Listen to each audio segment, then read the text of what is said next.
Hello hello सभी जनों को। अब हम पढ़ने वाले हैं अध्याय 10 जो कि कक्षा 10 का अध्याय है और आपके आगे विज्ञान में बहुत ही ज्यादा महत्वपूर्ण नींव रखने वाला है ये आपके लिए। तो इसलिए ध्यान लगा के बिल्कुल पढ़ेंगे। और अध्याय का नाम है प्रकाश, परावर्तन और अपवर्तन। प्रकाश क्या है, प्रकाश किस तरह से हमारे दैनिक जीवन में इस्तेमाल में आता है, इसकी भूमिका क्या है, और परावर्तन अपवर्तन क्या है, और इन दोनों का प्रकाश के साथ में क्या संबंध है, हम पढ़ने वाले हैं। तो आगे बढ़ते हैं और देखते हैं किस किस बारे में हम पढ़ने वाले हैं। ठीक है। प्रकाश क्या है? प्रकाश रोशनी का एक स्रोत है।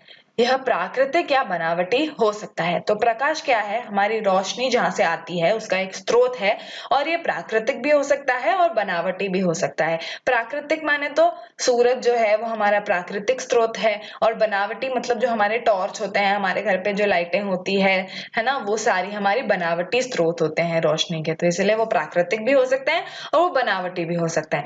ठीक है। दूसरा क्या है? प्रकाश चीजों को देखने की अनुमति देता है। जब हम किसी भी अंधेरे अंधकार वाले कमरे में घुसते हैं तो हमको चीजें नहीं दिखती जब तक कि हम उसके ऊपर प्रकाश न डाल दें, जब तक हम हमारी लाइट ऑन ना कर दें। तो मतलब जो प्रकाश है वो चीजों को देखने में हमारी मदद करता है, चीजों को देखने की हमारे को अनुमति देता है। ठीक है। तो यहाँ पे हमारे पास में दो दो चित्र हैं। एक तो है सूरज जो कि हमारा प्राकृतिक है, ठीक है, प्राकृतिक स्रोत। और एक ये है हमारा टॉर्च। टॉर्च क्या है? टॉर्च है हमारा बनावटी। ठीक है, समझ में आया ना? इतना समझ में आ गया कि प्रकाश क्या है। प्रकाश रोशनी का स्रोत है, प्राकृतिक और बनावटी हो सकता है, और उसके साथ साथ में प्रकाश चीजों को देखने की अनुमति देता है। ठीक है, आगे बढ़ते हैं। हम प्रकाश का अध्ययन क्यों करते हैं?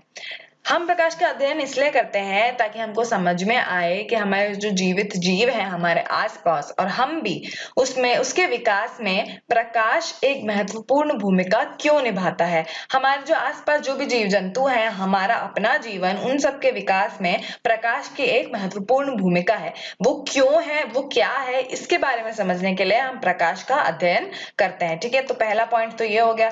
दूसरा देखते हैं, यह समझने के लिए कि परावर्तन और अपवर्तन कैसे काम करता है। आप घबराइए मत, अगर आपको परावर्तन और अपवर्तन का मतलब नहीं पता है तो हम आगे उसके बारे में बात करने वाले हैं।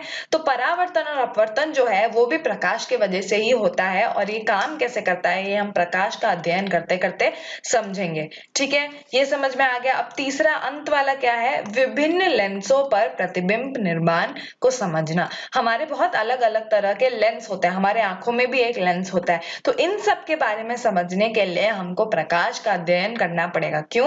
क्योंकि जो लेंस है वो प्रतिबिंब भी प्रकाश के द्वारा ही बनाता है। ठीक है, तो तीन चीजें समझ में आ गई। आखिर हम प्रकाश का अध्ययन क्यों करते हैं? समझने के लिए कि जीवित जीवों के विकास में प्रकाश की कैसे महत्वपूर्ण भूमिका है।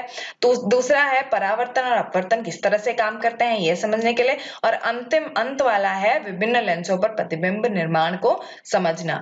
इस सेशन में आपको बस ये समझाना था कि हम किस किस के बारे में अध्ययन करने वाले हैं, किस किस के बारे में बात करने वाले हैं। आगे के सेशन में हम बहुत ही ज्यादा महत्वपूर्ण और दिलचस्प चीजों के बारे में बात करेंगे। तो तब तक के लिए आप एकदम पढ़ते रहिए, रिवाइज करते रहिए और स्टडी रूम के साथ में जुड़े रहिए। धन्यवाद।